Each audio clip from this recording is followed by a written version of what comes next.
So when we're working with dogs who demonstrate hyperarousal or overarousal, sometimes they can have the tendency to jump repeatedly and jump really strongly on their handler, and it can be, you know, a little bit more than like a normal mild jumping that we might see in our blue level dogs. This is much more intense and much more rapid. So it's really important that we help our dogs overcome this behavior because it can be a really big barrier to their adoption. Another thing that we tend to do by accident is we tend to reinforce our dogs for sitting, which is great. Tyson's very good at that, and we want to do that. But then the mistake we tend to make is that the dog will jump, and then we ask them to sit, and we give them a treat. And then the dog will jump, and then we ask them to sit, and we give them a treat. And we keep doing that, and what we've accidentally taught is that the dog should jump and then sit. So it's called a behavior chain, and that is something we want to avoid, that kind of behavior chain.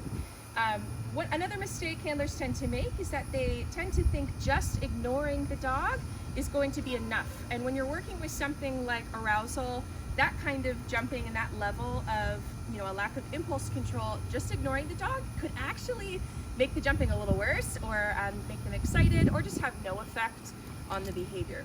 So instead of both of those things, instead of accidentally reinforcing jumping and sitting and accidentally, you know, not really impacting the behavior, I want to teach my dog an alternate behavior chain. So the one we're going to use is a sit down sit behavior chain. So instead of sit jump sit, we want sit down sit down.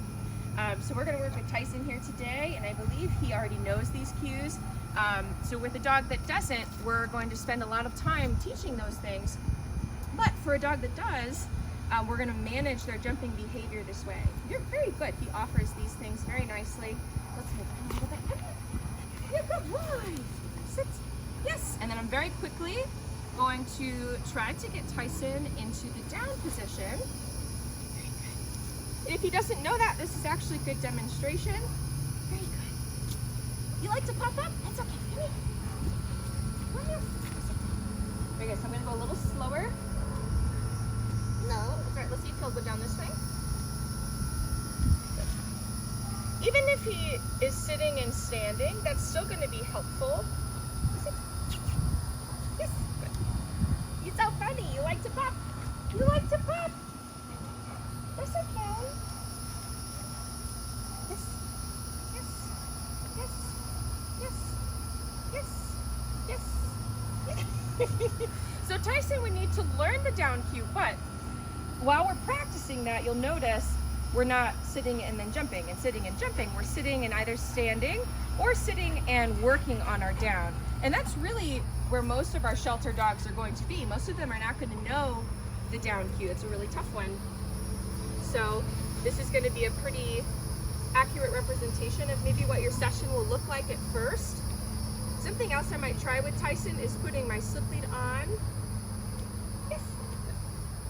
And taking off the harness. Sometimes the way the harness fits makes it a little uncomfortable for the dog to go into the down. So we'll give that a shot. Good boy. He's a good boy.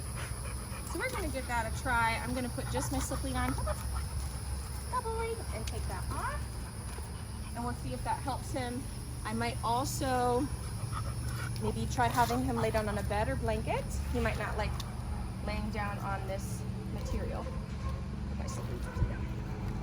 Good boy. We'll keep working on this with Tyson, but that has been a quick demonstration on the goal of behavior chains.